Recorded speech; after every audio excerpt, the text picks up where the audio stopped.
अस्सलाम वालेकुम। आज की इस वीडियो में हम बात करेंगे न्यूरोबयान इंजेक्शन के बारे में कि न्यूरोबयान इंजेक्शन की किन मरीज़ों को, किन अफराद की इसकी ज़रूरत पड़ती है, इस इंजेक्शन की अलामात क्या होती हैं कि किन मरीज़ों में किस अलामात में इसको लगाया जाता है, इसका तरीका इस्तेमाल क्या है, इसको कितने अरसे तक इस्तेमाल करना चाहिए, इसके साइड इफ़ेक्ट्स क्या हैं और इसके प्रेगनेंसी में इस्तेमाल कर सकते हैं या नहीं, या ब्रेस्ट फीडिंग मदर्स यानी कि ऐसी खवातीन जो अपने बच्चों को दूध पिलाती हैं, और इसके अलावा इसके साइड इफ़ेक्ट्स के बारे में। तो सबसे पहले स्टार्ट लेते हैं न्यूरोबयान इंजेक्शन के इंट्रोडक्शन से। न्यूरोबयान इंजेक्शन एक मल्टी विटामिन इंजेक्शन है और ये बी कम्प्लेक्स का ग्रुप है जिसमें विटामिन B1 जिसको थायामीन कहते हैं, B2 जिसको राइबोफ्लेविन कहते हैं, इसके अलावा B6 और B12 पाए जाते हैं। न्यूरोबयान इंजेक्शन का इस्तेमाल 1960 से किया जा रहा है। 1960 तकरीबन ये 1962 की हिस्ट्री है। इसको सबसे पहले ऑस्ट्रिया में इस्तेमाल किया गया। फर्स्ट टाइम जो रजिस्टर्ड हुआ वो न्यूरोबयान के नाम से ही रजिस्टर्ड किया गया। अगर हम बात करें न्यूरोबयान इंजेक्शन की इंडिकेशंस, इसके इस्तेमाल के बारे में कि इसका यूज़ कब किया जाता है, जैसा कि हर शख्स के जहन में सबसे पहले जिस्मानी कमज़ोरी का ख्याल आता है,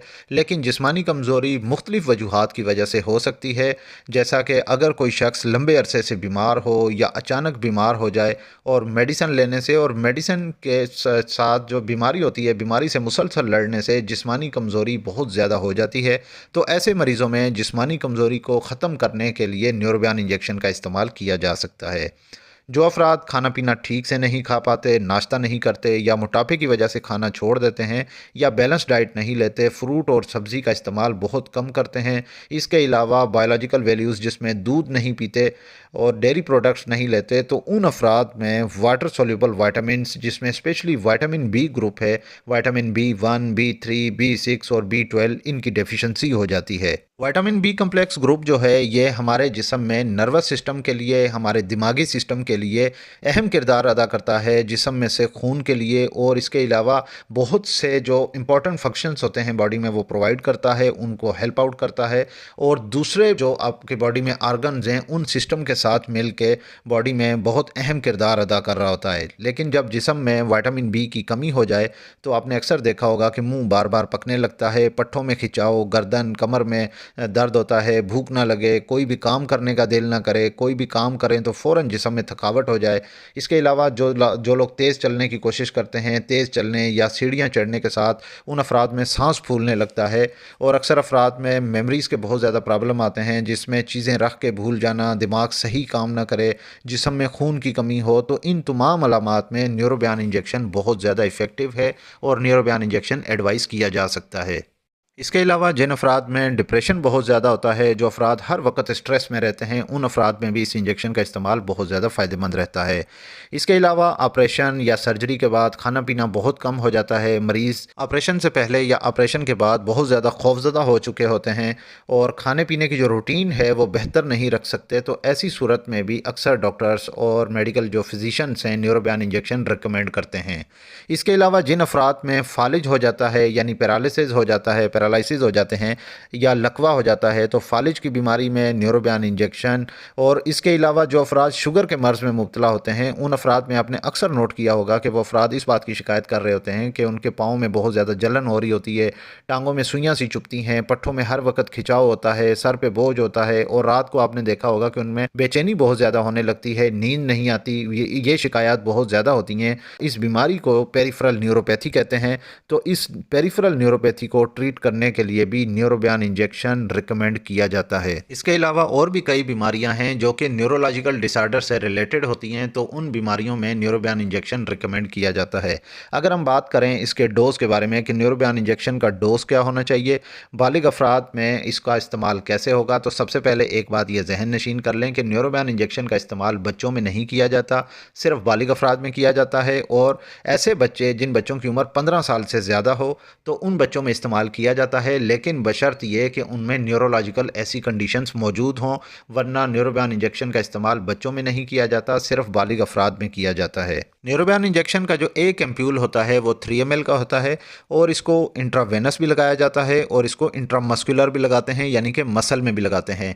जो इंट्रावेनस होता है वो वेन में लगाते हैं यानी कि रग में लगाते हैं, और इंट्रामस्कुलर पट्ठों में लगाते हैं।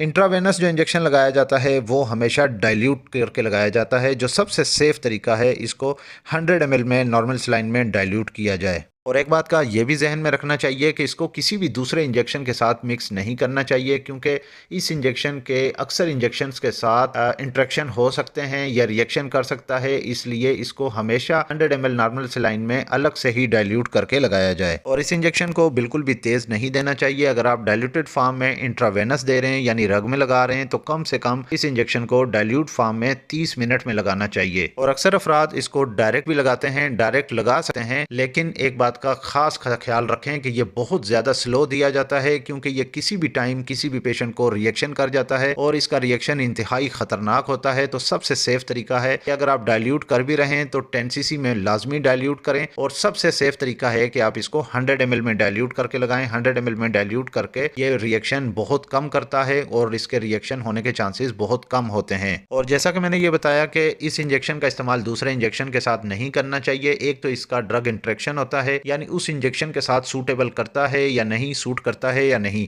इसके अलावा दूसरा अहम पॉइंट यह है कि जब इसको दूसरे इंजेक्शन के साथ हम मिक्स करते हैं तो इसमें इंग्रेडिएंट्स हैं, तो उन इंग्रेडिएंट्स का असर खत्म हो जाता है, यानी इस इंजेक्शन में जो अज्जा पाए जाते हैं उन अज्जा का असर ही खत्म हो जाता है। तो फिर इंजेक्शन लगाने का कोई फायदा नहीं होता। तो इसका इस्तेमाल हमेशा सेपरेटली यानी कि अलग से किया जाए और डाइल्यूटेड फॉर्म में किया जाए, या आप इसको इंट्रामस्कुलर दे सकते हैं। अगर आप इंट्रामस्कुलर देते हैं तो फिर इसको डीप इंट्रामस्कुलर दें, और इंजेक्शन लगाने से पहले हमेशा बीपी लाजमी चेक करें, ब्लड प्रेशर को लाजमी चेक करना चाहिए, क्योंकि अक्सर पेशेंट में इंजेक्शन लगाने से ये एकदम से ब्लड प्रेशर ड्रॉप कर सकता है। और हाई ब्लड प्रेशर में भी इस इंजेक्शन को नहीं लगाना चाहिए, और अगर ब्लड प्रेशर हाई हो तो इसको अवॉइड करना चाहिए। ब्लड प्रेशर जब नॉर्मल हो तो फिर इस इंजेक्शन को लगा सकते हैं। अगर हम बात करें कि इस इंजेक्शन का इस्तेमाल कब तक करना चाहिए और इसका ड्यूरेशन ऑफ थेरेपी क्या होना चाहिए, तो इस इंजेक्शन का इस्तेमाल का जो इनिशियल ट्रीटमेंट है वो पहले 5 इंजेक्शन यानी कि 1 इंजेक्शन रोजाना लगाया जाता है, लेकिन ये डिपेंड करता है हर पेशेंट की कंडीशन पे और वो पेशेंट कितना बर्दाश्त कर लेता है इंजेक्शन को। और अक्सर पेशेंट में इस तरह भी किया जाता है कि एक दिन छोड़ के दूसरे दिन लगाया जाता है। अक्सर पेशेंट में इस तरह भी किया जाता है कि हफ्ते में सिर्फ 2 इंजेक्शन लगाए जाते हैं, लेकिन ये डिपेंड करता है पेशेंट को बीमारी क्या है, बीमारी की नौयत क्या है, बीमारी की शिद्दत क्या है और